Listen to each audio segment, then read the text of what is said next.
Hello students, all classes परिवार में मैं जतन ठाकुर आपका हार्दिक स्वागत करता हूं।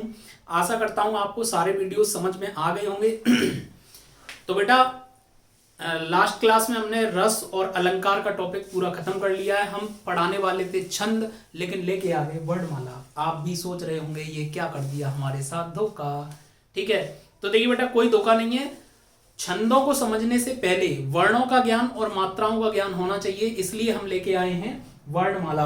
और वर्णमाला पढ़ाने के तुरंत बाद ही हम क्या स्टार्ट कर देंगे, छंद स्टार्ट कर देंगे बेटा। ठीक है ना। तो वर्णमाला जो है, ये वर्णमाला, इसमें आपके स्वर और व्यंजन आ जाएंगे। मैंने सिलेबस में बताया था वर्णमाला अगर आपकी क्लियर होगी तो देखिए आपके कितने टॉपिक क्लियर हो जाएंगे। मैं बता दे रहा हूं आपको, वर्णमाला यदि आपकी क्लियर होगी तो वर्णमाला तो क्लियर होगी ही होगी। इससे 2 या 3 नंबर बनते हैं हर एग्जाम में। हर एग्जाम में 2 या 3 नंबर लिख लीजिए। ठीक है ना। वर्णमाला क्लियर होगी तो आपकी संधि क्लियर हो जाएंगी बेटा, संधि। ठीक है ना, संधि क्लियर हो जाएंगी, छंद क्लियर हो जाएंगे, छंद क्लियर हो जाएंगे। ठीक है ना। तो देखिए कितनी इंपॉर्टेंस रखती है वर्णमाला। ठीक है ना, वर्णमाला क्लियर होगी आपकी तो और भी बहुत सारे टॉपिक क्लियर होंगे आपके। ठीक है ना। तो आइए स्टार्ट करते हैं वर्णमाला।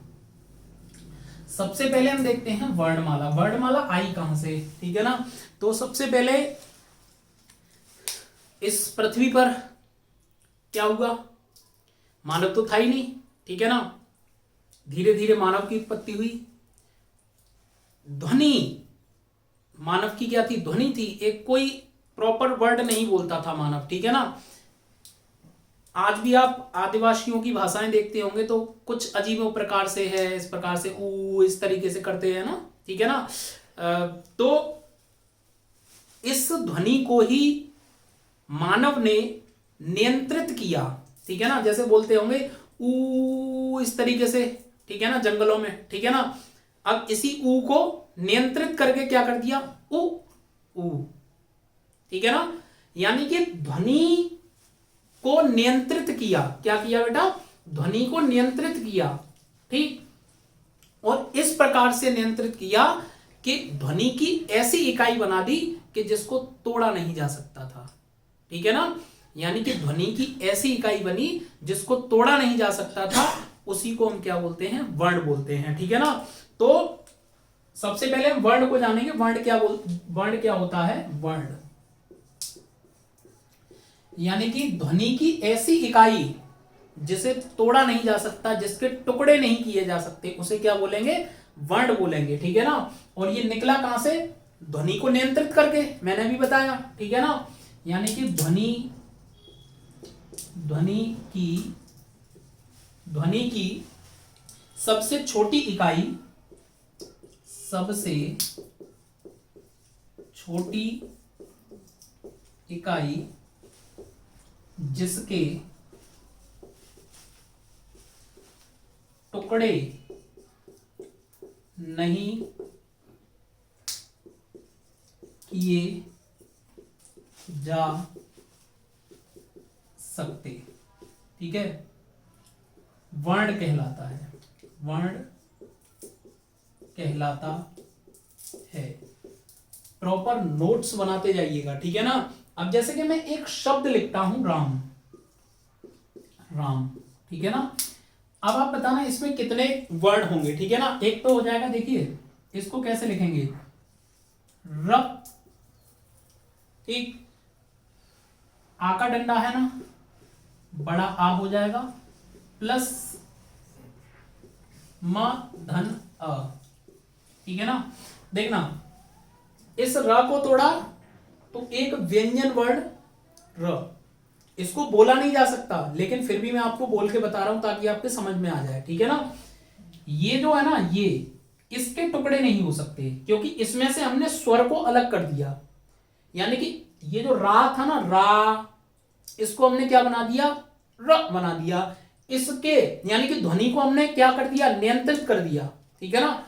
जो हम बोलते थे रा, तो इसको हमने क्या कर दिया? नियंत्रित कर दिया। और नियंत्रित करके क्या कर दिया? र कर दिया। यानी कि इसमें से जो बड़े आ की जो मात्रा थी वो अलग कर दी। और यही क्या है? इसके टुकड़े नहीं किए जा सकते। यही ध्वनि की सबसे छोटी इकाई, यानी कि यही क्या होगा? वर्ण होगा, वर्ण। ठीक है ना। ये क्या है? म।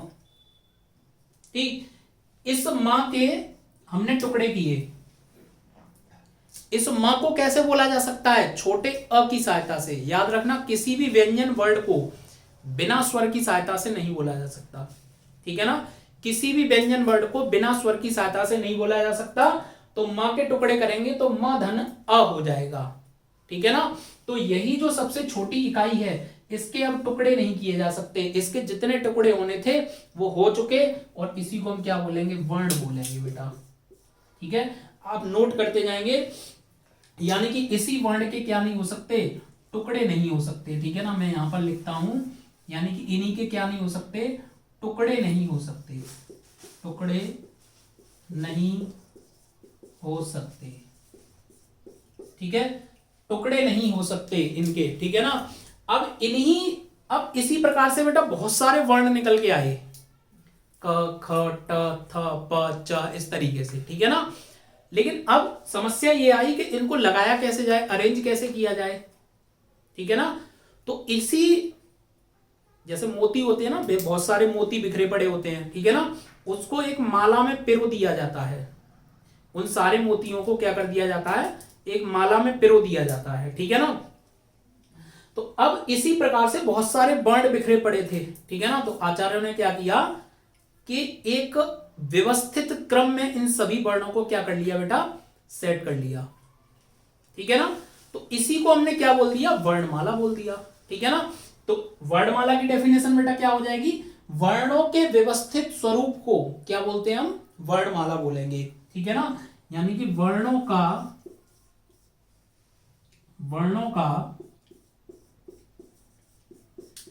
व्यवस्थित समूह वर्णमाला कहलाएगा, वर्णमाला कहलाता है, ठीक है ना। तो यहां तक की कहानी क्या होगी बेटा?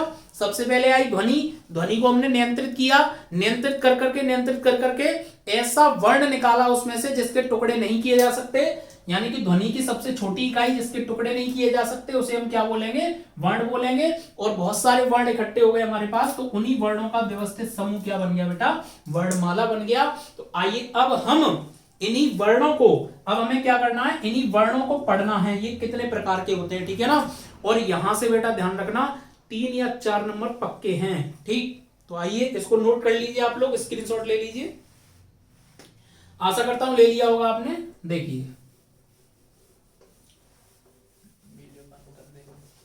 तो बेटा वीडियो को अंत तक देखें, ठीक है ना। वीडियो को बीच में स्किप कर करके ना देखें। जब आप शुरू से लेके अंत तक बात को समझेंगे तभी आपके चीजें कॉन्सेप्ट दिमाग में बन पाएगा, ठीक है ना। एग्जाम में आपने सुना होगा कि तुक्का, ठीक है ना, तुक्का ऐसे ही नहीं लगता है। आप लोगों ने देखा होगा बहुत सारे लोगों के तुक्के सही हो जाते हैं, ठीक है ना। वो कैसे होते हैं? क्योंकि उनके माइंड में कॉन्सेप्ट क्लियर होते हैं, उनको आंसर नहीं आ रहा होगा लेकिन वो अंदाजा लगा के ऐसे लगा लेते हैं हाँ इसका ये हो सकता है, ठीक है ना। क्यों? किससे अंदाजा लगाते हैं? क्योंकि कॉन्सेप्ट क्लियर होगा। कॉन्सेप्ट कैसे क्लियर होता है? जब शुरू से लेके अंत तक मास्टर की बात को सुना जाता है। क्लियर है? तो देखिए आगे मैं कहूंगा नहीं, यही सुन लीजिए। वर्ण, ठीक है। वर्णों को बेटा हम एक तो लेखनी के आधार पर पढ़ते हैं और एक उच्चारण के आधार पर, ठीक है ना। उच्चारण के आधार पर, यानी उच्चारण मतलब बोलना और लेखनी मतलब लिखना, ठीक है ना। तो लेखन के आधार पर जो वर्ण होते हैं, लेखन के आधार पर, लेखन के आधार पर जो वर्णों की संख्या है ना वो बेटा 52 है, 52, ठीक है ना। लेखन के आधार पर 52 है और उच्चारण के आधार पर, उच्चारण के आधार पर, उच्चारण के आधार पर बेटा कितनी है इनकी संख्या? 45 है। उच्चारण के आधार पर कितनी है? 45, ठीक। आई होप कि आपको ये क्लियर होगा, ठीक है ना। लेखन के आधार पर 52 है, उच्चारण के आधार पर 45 है, और इस 45 में 10 स्वर हैं, 10 स्वर हैं, और कितने बच्चे बेटा? 35। 35 क्या हो जाएंगे, व्यंजन हो जाएंगे, व्यंजन। 35 क्या हो जाएंगे बेटा, व्यंजन हो जाएंगे। और इन्हीं 52 में से, इन 52 में से, ठीक है ना, हम लेखन के आधार पर पढ़ेंगे यहां पर, ठीक है ना। इन 52 में से 13 है, 13 स्वर, ठीक है, 13 क्या है बेटा, स्वर, प्लस 35 व्यंजन, 35 व्यंजन, ठीक है, क्या है बेटा, 35 व्यंजन प्लस 4 संयुक्त व्यंजन, प्लस 4 संयुक्त व्यंजन, ठीक है, क्या है बेटा, 4 संयुक्त व्यंजन, ठीक। 13 स्वर हो गए बेटा, 35 क्या हो गए, व्यंजन हो गए, और 4 क्या हो गए बेटा, संयुक्त व्यंजन हो गए। तो इतने प्रकार से हमने लेखन के आधार पर बांटा है, ठीक है ना। अब हम देखते हैं स्वर क्या होता है, व्यंजन क्या होता है, संयुक्त व्यंजन क्या होता है, ठीक है ना। अब ये भी समझ लीजिए, इनको एक बार और समझ लीजिए। पहले स्वर में बता देता हूं होता क्या है, स्वर और व्यंजन में अंतर क्या है। स्वर और व्यंजन देखना, ऐसे वर्ण जो स्वतंत्र रूप से उच्चारित किए जा सकते हो, ठीक है ना, उनको क्या बोलते हैं, स्वर। यानी कि स्वतंत्र रूप से बोले जा सकते हैं, उन पर किसी भी दूसरे का इफेक्ट नहीं है। जैसे कि अ, आ, ई, उ, ठीक। लेकिन व्यंजनों को स्वतंत्र रूप से उच्चारित नहीं किया जा सकता, इनको बोलने में किसकी सहायता लेनी पड़ेगी, स्वर की सहायता लेनी पड़ेगी। जैसे कि क, ख, ये हम बोल रहे हैं ना, इसमें भी व्यंजन स्वर की सहायता ली गई है। जैसे कि मान लीजिए स्वर तो मान लीजिए हो गया अ, आ, ई, इस प्रकार से, ठीक है ना। व्यंजन हमने बोला क, ठीक है, तो ये क है ना, क, ये व्यंजन हम बोल रहे हैं ना, ये अ की सहायता से बोल रहे हैं।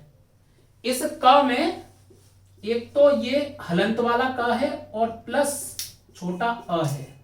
इसको अगर तोड़ा जाए, जो कि मैंने अभी बताया था, राम लिख के बताया था ना, उसी प्रकार से इस क को तोड़ेंगे तो इसमें जो व्यंजन होगा ना, ये व्यंजन, ये हलंत वाला व्यंजन ये है इसमें, ये व्यंजन, ठीक है ना।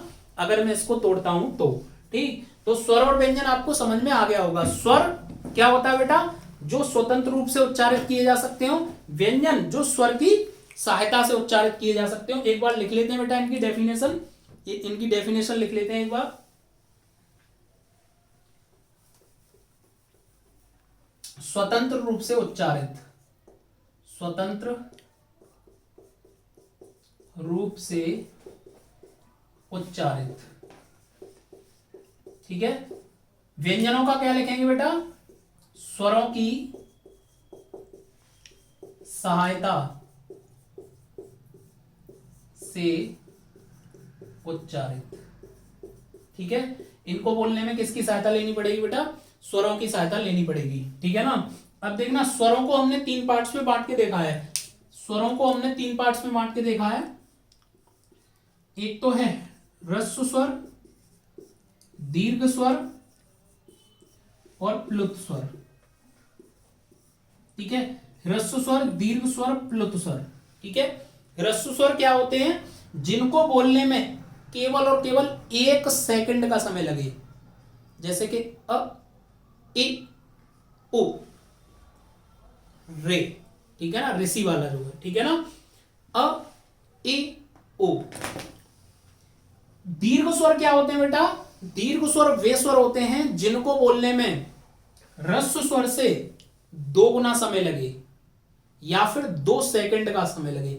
अब बेटा 1 सेकंड का समय क्या होता है, हिंदी में आचार्य ने बताया है 1 सेकंड का समय उसे बोलते हैं एक पलक के गिरने का समय, एक पलक के गिरने से उठने का समय, ऐसे ये 1 सेकंड हो गया, ठीक है ना। और 2 बार पलक को गिरने से उठने का समय क्या हो गया, 2 सेकंड हो गया, ठीक है ना। तो 1 सेकंड को बोलने में लगा समय ह्रस्व स्वर 2 सेकंड या ह्रस्व से दोगुना दीर्घ स्वर, और ह्रस्व से तिगुना और दीर्घ से दुगुना प्लुत स्वर, ठीक है ना। क्या हो जाएगा, प्लुत स्वर हो जाएगा। और इसके अलावा आयोग वाह होते हैं, ठीक है ना, आयोगवाह, आयोगवाह, आयोगवाह, ठीक है ना। ह्रस्व दीर्घ प्लुत और आयोगवाह। आयोगवाह में दो आ जाते हैं, एक होता है अनुस्वार, अनुस्वार, और एक होता है विसर्ग, विसर्ग, ठीक है ना। विसर्ग, अनुस्वार मतलब अंकी बिंदी जो होती है, ठीक है ना, अंकी बिंदी, ठीक। और विसर्ग, ये दो बिंदी इस प्रकार से ऊर्ध्वाधर होती है, ठीक है ना। इनको बोलते हैं आयोगवाह। इनमें दो प्रकार अनुस्वार और विसर्ग आ जाएगा, ठीक है ना। 35 व्यंजन होते हैं। इन 35 व्यंजनों में देखना, 35 व्यंजनों में इसका व्यंजन का टाइप कराएंगे, ठीक है ना। एक स्पर्शी व्यंजन होते हैं, ठीक। कौन से होते हैं? स्पर्शी व्यंजन, स्पर्शी, ठीक है। अंतस्थ होते हैं, अंतस्थ व्यंजन, ठीक है ना, अंतस्थ व्यंजन। ऊष्म व्यंजन होते हैं, ऊष्म, ऊष्म व्यंजन होते हैं, ठीक है ना, ऊष्म व्यंजन होते हैं। और द्विगुण व्यंजन होते हैं। कौन से होते हैं? द्विगुण, ठीक है। स्पर्शी व्यंजन, अंतस्थ व्यंजन, ऊष्म व्यंजन और द्विगुण व्यंजन होते हैं। और चार होते हैं बेटा संयुक्त व्यंजन होते हैं, छ, त्र, ज्ञ और स्र। छ, त्र, ज्ञ और स्र, ठीक है ना। ये दो व्यंजन वर्णों पे मिलने से मिल करके बने होते हैं, ठीक है ना। तो इनका क्या वर्गीकरण हमने कर लिया, ठीक है ना, वर्गीकरण कर लिया। अब इससे आगे हम देखेंगे बेटा नेक्स्ट क्लास में, हम एक एक यानी 13 स्वरों को लेंगे, 35 व्यंजन को लेंगे और 4 संयुक्त व्यंजन को लेंगे। हम एक एक टाइप का विस्तृत वर्णन देखेंगे नेक्स्ट क्लास में, ठीक है ना। आज हमने वर्णमाला का ज्ञान कराया, कहते किसे हैं, वर्गीकरण की कराया, लेखनी के आधार पर और उच्चारण के आधार पर, ठीक है ना।